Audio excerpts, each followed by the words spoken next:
media, ladies and gentlemen, good morning. It's a great pleasure to welcome all of you in the Gambia, particularly our distinguished colleague from Nigeria. We are honored to host such a high-level delegation representing key regulatories and government institutes from Nigeria. SIGPA Gambia is a subsidiary of SIGPA SA in Switzerland, a Swiss technology company, as Matthew West has just elaborated earlier on, founded in 1927. So next year we will be celebrating 100 years of business with operation across 5 continents. SIGPA is a global leader in turnkey solution for fuel marking services, providing traceability, monitoring, and fuel detection across the fuel supply chain.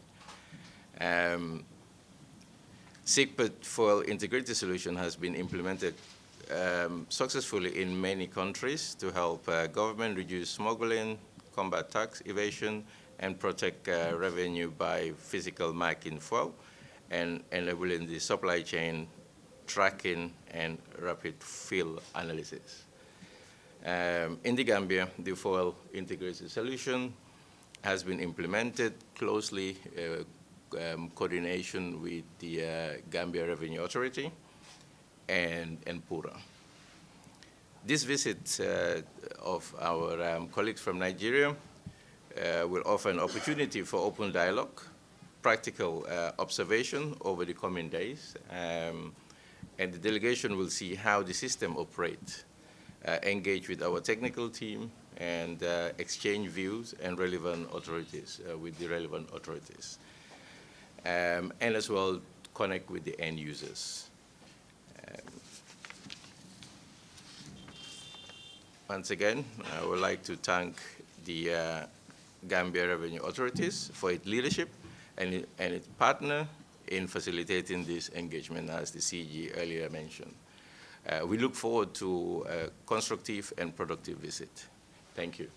Very well, immensely, the Commissioner General for the effort he made personally to make this visit possible. I remember when we wrote that we want to come and visit the Gambia, we're given options of many countries to go to. Hong Kong, this place in Russia, what's it called now? Georgia, Tanzania, Kenya, a couple of countries. And they wanted another country I won't mention, but I insisted that we want the Gambia because I've heard so much about the Gambia. There are beautiful beaches, and I think we share a lot in common. So I insisted that, no, it's the Gambia. And they said, well, the Commissioner General will not be around, but he said he personally wants to receive you. So I said, in that case, rather than going anywhere, we will shift the date that is convenient for both of us so that we visit the Gambia. That is how much we value the Gambia, and that's how much we want to be here. And on getting here, hospitality was something else. Right from the airport, we were received, our passport was collected, they ensure we have swift immigration passage, and to our hotels, everything was nice. And surprisingly, I was thinking that I would meet foreigners everywhere because it's a foreign company running the process. So when I saw Mr. Clark and all his teams everywhere, I said, okay, that means there's hope for Nigeria. That means that there will be technology transfer, there will be job creation. So that means the project itself will be run by Nigeria, so there is hope. So, Commissioner General, member of your Gambia Revenue Authority, all other stakeholders here present today, members of the press, we're indeed happy to be here. We are here from various offices in Nigeria, from the Ministry of Finance, Ministry of Justice, Standard Organization of Nigeria, who is the agency pushing this, the SDF office, and everybody that is here today. We received this proposal from SIGPA on this fuel integrated solution. And when we looked at it, we said, no, we've not done such a thing in Nigeria before. And they said, no, they're the leading technology partner of this solution across Africa. And they mentioned a few companies. Said, no, before we proceed on doing this project, let's come and see and hear the stories from our brothers in Africa. That was why I turned down the other 4 continents and I chose Africa, where we have similar concerns, similar system, similar challenges, and we'll have our own solution the same way that can solve the Nigerian problem. So, as you know, the issue of revenue and growth is a problem across all African countries. There's leakages, and there's a need for us to upscale revenue collections for development of the continent. And one of the tools that have been adopted lately in doing this is technology. We're trying to digitalize most of the revenue agencies across Africa, and SIPCA, we think, provide that solution. Then, if you know that fuel is an integral part of industrialization, so it's very key to the revenue of most countries like Nigeria that is totally dependent on oil for part of its internal generated revenue. So our insistence on getting quality for our oil, and with a population of 200 million people, we should be sure of the type and kind of fuel that we get in our country. And like the Commissioner said, it's very unfair for people to invest in refining and following the process, paying their taxes, in producing this oil, while some miscreants will sit down somewhere and compromise the quality and integrity of this fuel. So this project, of course, for us, it's of many importance because we need to reduce crime, we need to reduce fraud in the fuel distribution ecosystem. And, of course, environmental, because a compromised fuel solution or fuel or petroleum product is a big danger to the environment, and we cannot compromise the health of our citizens by allowing this to continue forever. So with the introduction of a SIPCA for integrity solution, we think it's a no-brainer for Nigeria. And of course, the solution was to lead to data gathering in the fuel distribution system.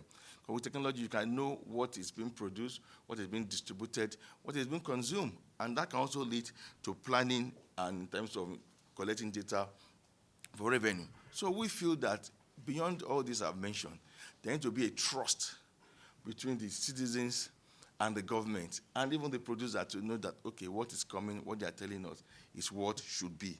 So for us here, we think that there is a lot that we can do to ensure that all these things are in place. So it creates another opportunity for us as Africans to meet and explore, like I said, similar problem, similar challenges, and similar solution. As the Commissioner General said, today we are here to see how Gambia has implemented fuel marking for us to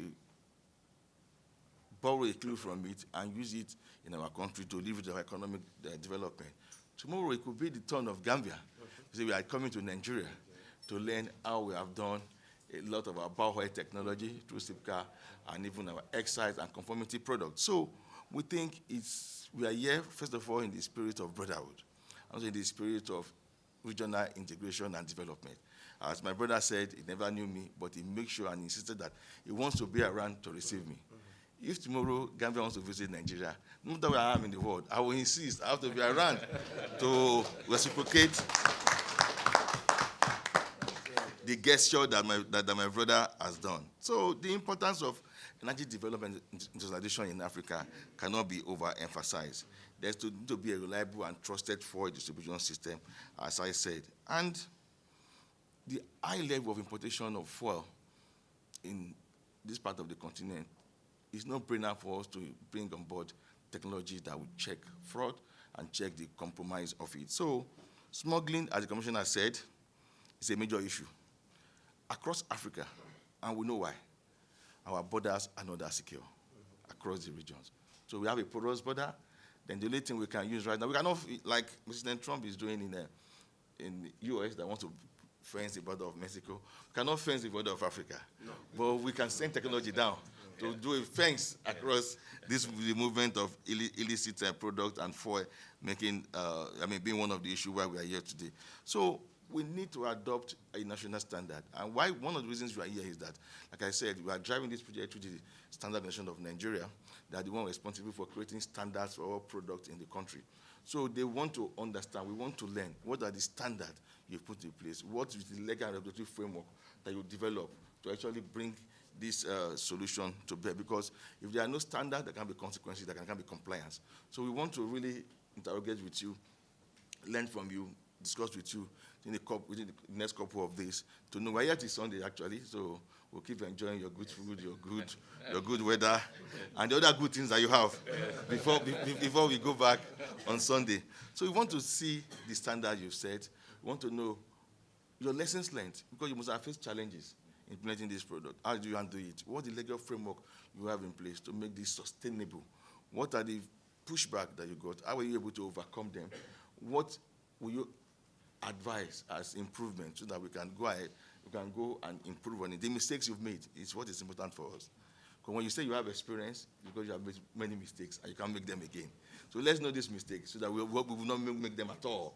So that is one of the reasons we are here. So for us, we look forward to spending the next 2 days interacting with you, government operators, stakeholders, and even end users, so that we can understand how this thing really works, how it can benefit Nigeria, Africa. With Nigeria, with the population of 200 million people, that means if this solution will save life, it will save a lot of life across the continent of Africa. And Nigeria wants to be one of the partners in it. We're happy to be here. As I said, we are happy to come back. I will definitely come back. I'm ready to Clark. Even on the personal capacity, I have to come back. I think 40 is too short for me to explore the beauty of Gambia. So I'm recruiting some of my guys that are planning to come back. We are collecting names already. Not for everybody, though. So we'll come back here, and by the time we come, I will see that we want to tell you how far we have gone with the fuel marking solution in Nigeria. God bless for the Republic of Gambia. God bless Nigeria. Thank you. It doesn't mean that it cannot come from small countries. You know, we came up with a lot of innovation in terms of digitalization and revolutionizing the tax collection that most of the big countries haven't experienced yet. So this is one of the things that we have gone into, studied and gone into it, and it is successfully working for us. So, I mean, you know, the world is globalized. Nigeria, they know what is happening in the Gambia. They must have, as the head of delegation have mentioned, that they have tried other countries, names of other countries, but they finally settled with Gambia, meaning that they must have studied and they must have got some good news from the Gambia. That's why they are here. We feel very proud. We really feel very proud to have our big brothers to come over here for a study tour. And equally, like I said before, we also went to some other countries for study tour for other projects. So it's really pleasing that we have them here today, and we are very open to discuss with them any area, anything that they want to know about fuel marking. And we hope and pray that they will learn many things so that when they go, they will also start this project with an open mind that it's not going to be, you know, something on a silver platter. It's not going to be as easy as that. This project beginning is tough. You know, those who witness it, they know. It's not that easy because of resistance that you will receive. But now that they will, mentally they will be prepared, among other things, so that when they go, like said by my colleague, that one thing I always emphasize is the political will. Once you have a political will in your project, with your project, you get the buy-in of your principals. Then you are fine. Any other resistance that comes, you can manage it, and you will pass by. So in short, we are very proud and happy that we have our big brothers with us today on a study tour for this particular sector of the economy. I thank you very much. Thank you.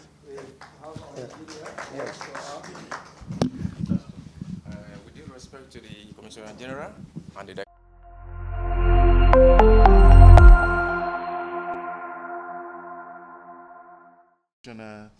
Halimatu Diba, you're most welcome. Distinguished colleagues, staff of the Human Rights Commission, and members of the media, good morning to you all. It is my pleasure on behalf of the NHRC to welcome you to this important 2-day capacity building training for members of the National Assembly on the implementation of the recommendations from the United Nations and Regional Human Rights Mechanism. I wish at the outset to express our appreciation to our partners here the Office of the United Nations High Commissioner for Human Rights and the United Nations Office on Drugs and Crime for their continued collaboration and support in strengthening the national human rights systems in the Gambia. Honorable members, the Gambia has in recent years demonstrated commendable commitment to engaging with international and regional human rights mechanisms. And in January of 2025, last year, the country underwent what is called its Universal Periodic Review, resulting in 309 recommendations, the majority of which were supported by the government. In other words, the government agreed with those recommendations. But maybe just quickly, in maybe 1 minute, the United Nations Universal Periodic Review is a process where human rights record of every UN member state is reviewed regularly, usually every 4 years. And during this review, other countries will examine what the government is doing well, what it needs to improve in protecting human rights.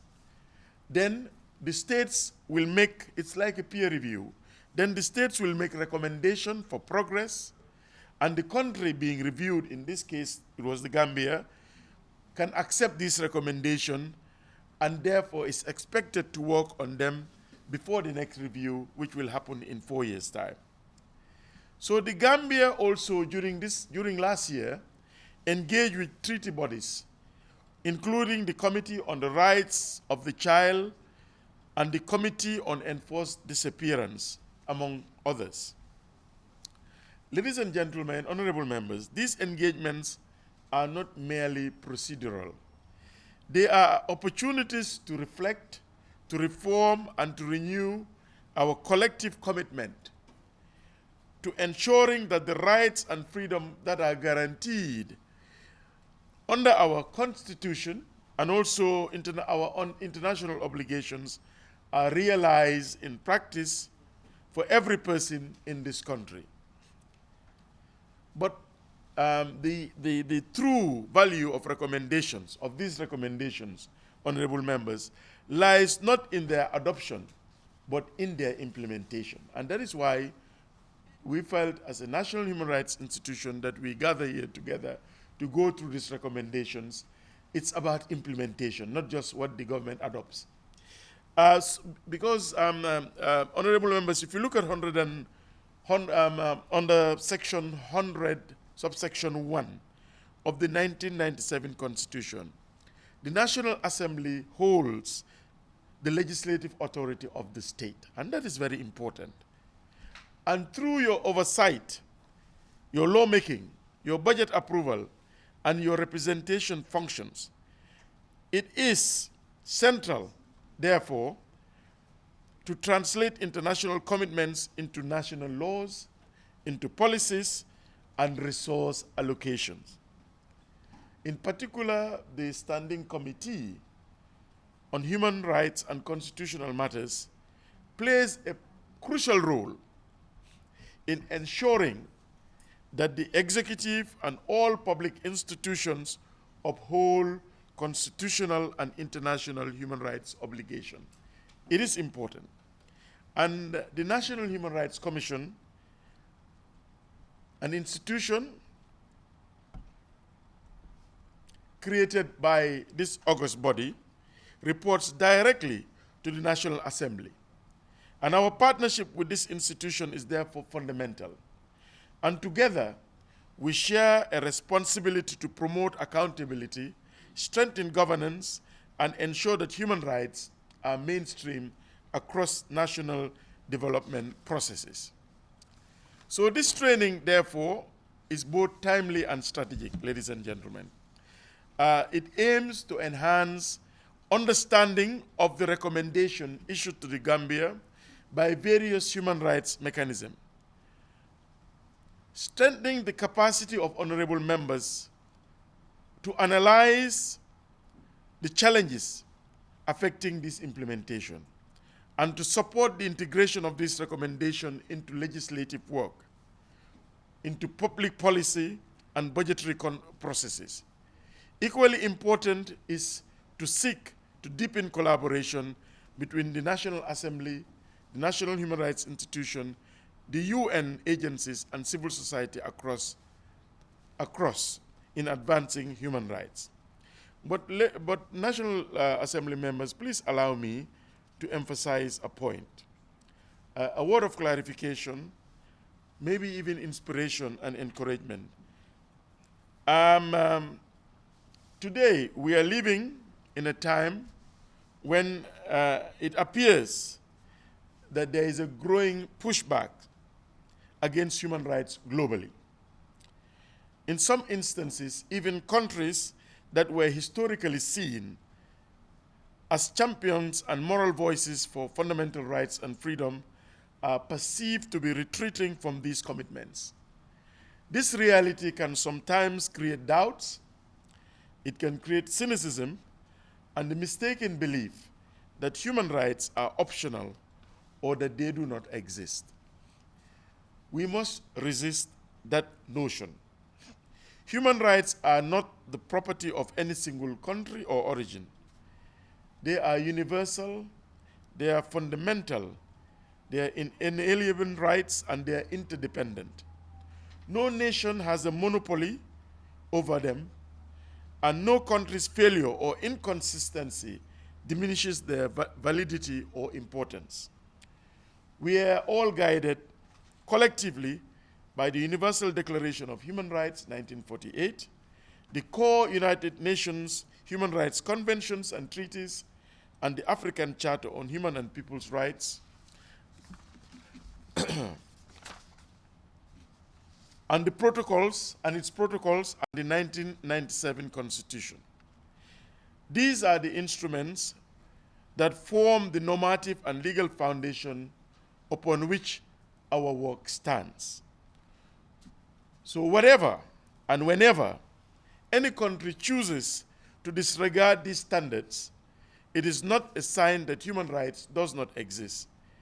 It is simply a breach of the law and a breach of shared international commitments. Here in the Gambia, National Assembly members, we should remain steadfast. We must continue to strive for the promotion, for the respect, protection, and fulfillment of fundamental rights and freedoms of all persons, especially the most vulnerable among us. Our national journey of democratic renewal places upon us a special responsibility to set an example of what truly means to respect, protect, and fulfill human rights in law, in policy, and in practice. Honorable members, your role, therefore, is central to this effort.